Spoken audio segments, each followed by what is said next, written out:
సత్య టాక్స్కి స్వాగతం. నేను సిహెచ్వి సత్యనారాయణ. నేను ఈ దేశపు పౌరుడినైనా ఈ ప్రశ్న వేసుకోవాల్సిన పరిస్థితి ఇప్పుడు దేశ పౌరులందరికీ కూడా ఏర్పడింది. ఎందుకంటే నువ్వు పౌరుడు అయితే అందుకు ప్రూఫ్ ఏంటి అనేది ఇప్పుడు ఒక ప్రశ్న.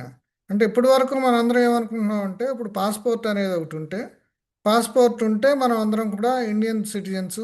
మన సిటిజన్షిప్ అనేది క్లియర్గా పాస్పోర్ట్లో ఇండియన్ అని రాసి ఉంటుంది కాబట్టి ఇక దాన్ని మించిన ప్రూఫ్ లేదు. మన దగ్గర పాస్పోర్ట్ ఉంటే మనం ఈ దేశ పౌరులం అని చెప్పేసి అదొక గుర్తింపు కార్డు.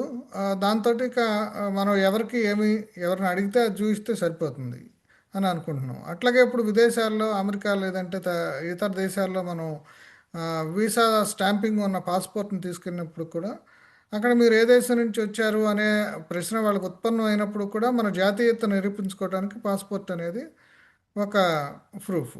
కానీ ఇప్పుడు ఇటీవల పాస్పోర్ట్ దివస్ సందర్భంగా ఇప్పుడు విదేశాంగ శాఖ పెద్ద కాంట్రవర్సీ లేపింది. ఇప్పుడు పాస్పోర్ట్ అనేది సిటిజన్షిప్కి ప్రూఫ్ కాదు. పాస్పోర్ట్ అనేది కేవలం ఒక ట్రావెల్ డాక్యుమెంటు. అది కేవలం ఒక ప్రదేశం నుంచి ఏ, ఇతర ప్రదేశాలకి మూవ్ అవటానికి అది ఒక ట్రావెల్ డాక్యుమెంటే కానీ ఇప్పుడు పాస్పోర్టు యాక్ట్ 1967 ప్రకారం దాంట్లో ఉన్న డెఫినేషన్ ప్రకారం అది ఒక ట్రావెల్ కార్డే కానీ అది సిటిజన్షిప్కి ప్రూఫ్ కాదు అని చెప్పేసి చెప్పడం ద్వారా పెద్ద వివాదాన్ని రేపింది.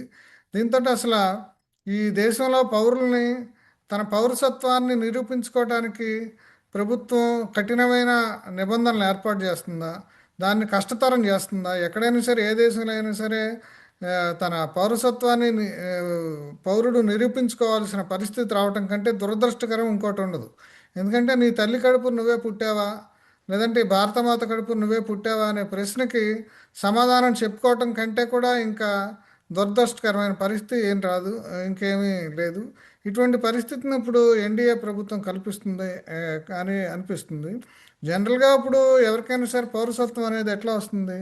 బై బర్త్ వస్తుంది, లేదంటే బై డిసెంట్ వస్తుంది, లేదంటే బై రిజిస్ట్రేషన్ వస్తుంది, బై న్యాచురలైజేషన్ వస్తుంది, లేదంటే ఇతర ప్రాంతాలని మన దేశం స్వాధీనం చేసుకున్నప్పుడు టెరిటరీని మన దేశంలో విలీనం చేసుకున్నప్పుడు అక్కడ ఉన్న పౌరులకు పౌరసత్వం వస్తుంది.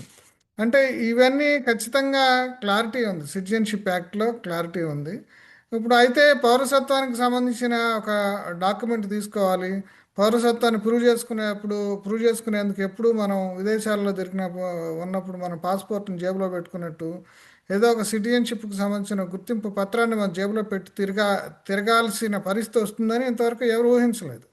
అంటే ఎన్డీఏ ప్రభుత్వం వచ్చాకే పౌరసత్వానికి సంబంధించిన రకరకాల కాంట్రవర్సీస్ వచ్చినాయి. ఇప్పుడు వాళ్ళు మొత్తంగా కూడా అక్రమ వలసదారులు ఈ దేశంలో చాలామంది దొంగ సర్టిఫికేట్లతోటి ఇక్కడ నివాసం ఉంటున్నారు, దొంగ ఆధార్ కార్డులు తీసుకుని దొంగ పాస్పోర్ట్లు తీసుకుని ఇట్లా ఉంటున్నారు. వాళ్ళందరినీ ఏరి పారేయటానికి మేము ఈ కఠినమైన నిబంధనల్ని అమలు జరుపుతున్నామని పైకి చెప్పినప్పటికి కూడా అందుట్లో రాజకీయ దురుద్దేశం ఉందనే విషయాన్ని చాలామంది ఇప్పుడు క్లియర్ కట్గా పసిగట్టారు. అంటే ఇప్పుడు మన బెంగాల్ ఎన్నికల్లో బీహార్ ఎన్నికల్లో కూడా ఇప్పుడు పౌరసత్వం అనేది చాలా పెద్ద ఆ, వివాదాస్పద అంశమైంది, సుప్రీంకోర్టు దాకా వెళ్ళింది. ఇప్పుడు వాళ్ళు ప్రజలు తమ ఓటర్ల లిస్ట్ నుంచి తమ పేరుని తొలగించిన సందర్భంగా తమ ప్రూఫ్ కింద ఆధార్ కార్డు చూపించిన ఒప్పుకోలేదు, పాస్పోర్ట్ చూపించిన ఒప్పుకోలేదు, బర్త్ సర్టిఫికేట్ చూపించిన ఒప్పుకోలేదు, అవన్నీ డూప్లికేట్ అని రకరకాలుగా లక్షలాది ఓట్లని అక్కడి నుంచి బెంగాల్లో తొలగించారు. అదొక పెద్ద కాంట్రవర్సీ అయింది. అప్పటి ముఖ్యమంత్రి మమతా బెనర్జీ సుప్రీంకోర్టుకు పోయి తన వాదనలు కూడా వినిపించే పరిస్థితి వచ్చింది. ఇప్పుడు ముఖ్యంగా ఈ సర్ అంటే ఇప్పుడు సమగ్ర ఓటర్ల రివ్యూ అనేది వచ్చిన తర్వాత నుంచి కూడా ఇది పెద్ద సమస్య కింద తయారైంది.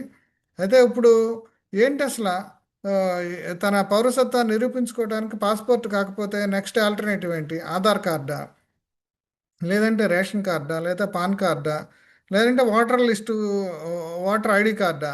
ఇవేవి కూడా పౌరసత్వాన్ని నిరూపించుకోవడానికి మనకు వచ్చే డాక్యుమెంట్లు కాదని చెప్పేసి కొన్ని సందర్భాల్లో కోర్టులు చెప్తున్నాయి. అంటే పాస్పోర్ట్కు సంబంధించి చెప్పేది ఏంటంటే పాస్పోర్ట్ కొన్ని సందర్భాల్లో, కొన్ని అసాధారణ సందర్భాల్లో ఈ దేశ పౌరుల కానాలకు కూడా చేయవచ్చు అనేది ఒక క్లాజ్ ఉంది. అంటే పాస్పోర్ట్ యాక్ట్లో పాస్పోర్ట్ జారీ చేసేది కేవలం భారత పౌరులకే అని చెప్పినప్పుడు కూడా దాంట్లో ఇంకో క్లాజ్ ఏంటంటే అసాధారణ సందర్భాల్లో కూడా ఈ దేశ పౌరుల కానాలకి పాస్పోర్టు ఇష్యూ చేస్తామని చెప్పేసి వస్తుంది. కేవలం ఆ క్లాజ్ని, ఒక అసాధారణ క్లాజ్ని దృష్టిలో పెట్టుకుని పాస్పోర్ట్ అనేది ఇండియన్ సిటిజన్షిప్ని ప్రూవ్ చేసే డాక్యుమెంట్ కాదని చెప్పడం అనేది ఇప్పుడు చాలా వివాదానికి దారితీసింది. ఇది ఒక రాజకీయ దురుద్దేశంతో కూడిన పని అని చెప్పేసి అందరూ విమర్శిస్తున్నారు. ఇప్పుడు కొంతమంది అయితే కేవలం బీజేపీ సభ్యత్వ కార్డు ఉంటేనే ఈ దేశంలో సిటిజన్షిప్పా లేదంటే కాదా అని కూడా కొంతమంది విమర్శిస్తున్నారు. ఇప్పుడు ఇటువంటి పరిస్థితుల్లో ఏంటి అసలు?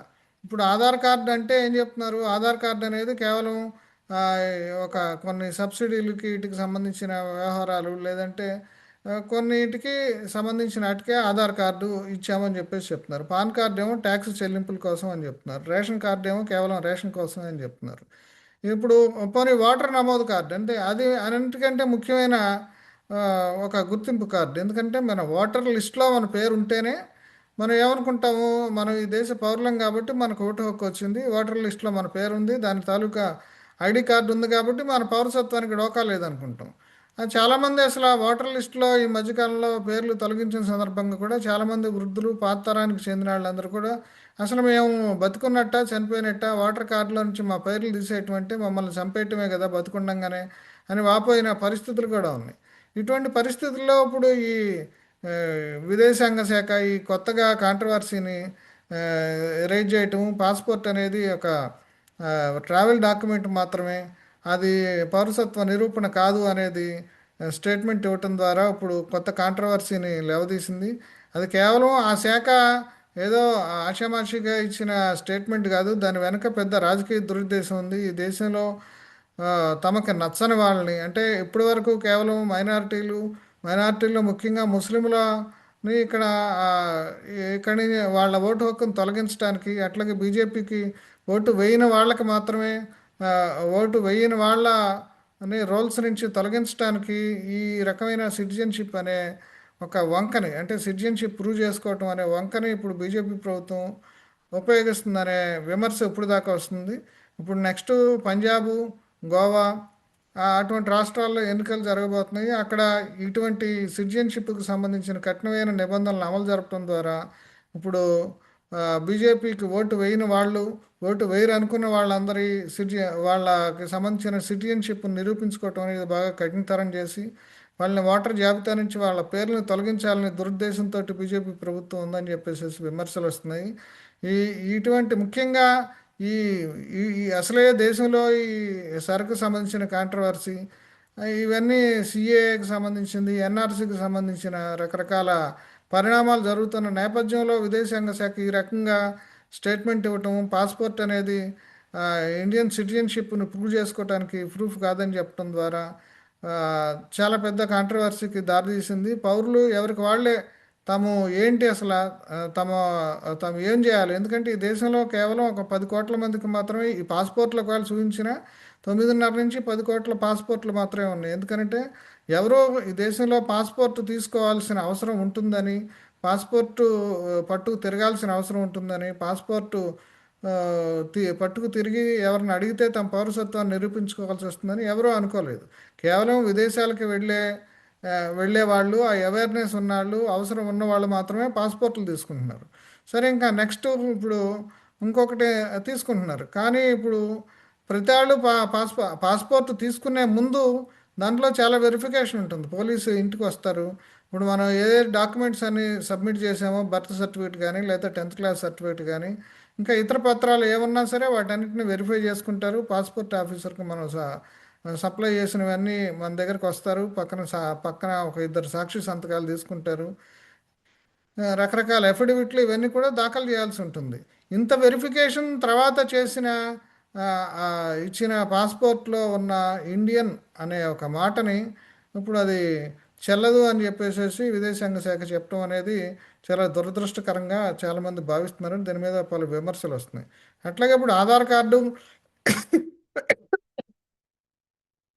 కార్డు ఇచ్చే ముందు కూడా మొత్తం అన్ని పత్రాలు సబ్మిట్ చేయాలి. దానికి ఆ కను రెప్పలకు అది మన కనుగుడ్డుకు సంబంధించిన ఇమేజ్ తీసుకుంటారు, వేలిముద్రలు తీసుకుంటారు, ఇవన్నీ తీసుకుంటారు. ఇన్ని ప్రూఫ్లు ఉన్నప్పుడు కూడా అది పౌరసత్వాన్ని నిరూపించుకోవడానికి పనికిరాదని చెప్పేసి చెప్పడం, అట్లాగే ఓటర్ కార్డు పనికిరాదని చెప్పడం, పాన్ కార్డు పనికిరాదని చెప్పడం, ఇవన్నీ కూడా కేవలం ఒక దురుద్దేశంతో కూడిన పోకడని చెప్పేసి అనిపిస్తుంది. ఇప్పుడు బీజేపీ ప్రభుత్వం తన విశ్వరూపాన్ని చూపించడంలో భాగంగా ఇప్పుడు సిటిజన్షిప్కి సంబంధించిన కాంట్రవర్సీని మొన్న ఎన్నికల్లో అదేదో శాంపిల్గా లేవనెత్తింది. ఇప్పుడు ఈ విదేశాంగ శాఖ స్టేట్మెంట్ తోటి అసలు ప్రభుత్వ ఉద్దేశం ఏంటి, మొత్తంగా కూడా సిటిజన్షిప్ అనే దాన్ని చాలా కఠినతరం చేసి పౌరులపై తన ఆధిపత్యాన్ని, పౌరులపై తన పట్టును పెంచుకోవటానికి ఇప్పుడు ఈ దేశంలో ఏదైనా సరే పౌరసత్వం రావాలన్నా ఏదైనా సరే ఇప్పుడు బీజేపీ లేదంటే బీజేపీ సంకీర్ణంలో ఉన్న ప్రభుత్వం ఏం చెప్తే అది ఏ రకంగా దానికి మద్దతు ఉన్న వాళ్ళకే ఇప్పుడు ఈ పౌరసత్వం అనేది దక్కుతుందా, మిగతా వాళ్ళందరూ కూడా పౌరసత్వం నిరూపించుకోవడానికి కష్టపడాలా అనే సందేహాన్ని ఇప్పుడు ఈ విదేశాంగ శాఖ స్టేట్మెంట్ ఇప్పుడు లేవనెత్తుంది. దేశవ్యాప్తంగా పెద్ద సంచలనమైంది. న్యాయ కోవిదులు, రాజకీయ నాయకులు చాలామంది కూడా ఆ, చాలా ఆవేశాలకు లోనై దీని మీద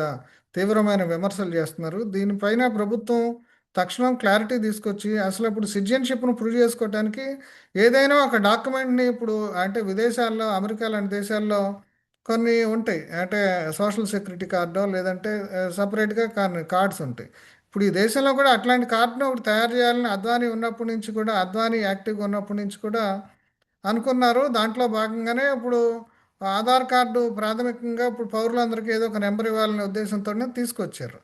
అంతకుముందు ఉన్న పాస్పోర్టు లేదంటే ఇట్లా ఆధార్ కార్డు, ఎందుకంటే ఆధార్ కార్డులో ప్రతి వాళ్ళకి ఒక యూనిక్ ఐడెంటిటీ ఉంటుంది కాబట్టి ఇక దాన్ని కూడా నమ్మని పరిస్థితుల్లో ఇప్పుడు ఇంకా ఏం చేయాలి.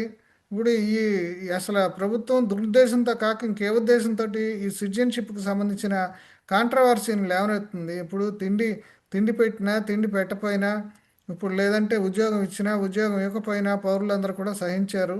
ఇప్పుడు ప్రభుత్వాన్ని భరించారు. కానీ అసలు మొత్తంగా కూడా తమ పుట్టుకకి సంబంధించి ఆ, తమ పౌరసత్వానికి సంబంధించిన కాంట్రవర్సీని లేపటం అంటే తమ పుట్టుకకు సంబంధించిన సందేహాన్నే ప్రభుత్వం లేవనెత్తటాన్ని ప్రజలు ఎంతవరకు సహిస్తారనేది చూడాలి. ఇందుకు బీజేపీ ప్రభుత్వం లేదంటే ఎన్డీఏ ప్రభుత్వం తగిన మూల్యం తప్పనిసరిగా చెల్లించుకోవాల్సి వస్తుంది.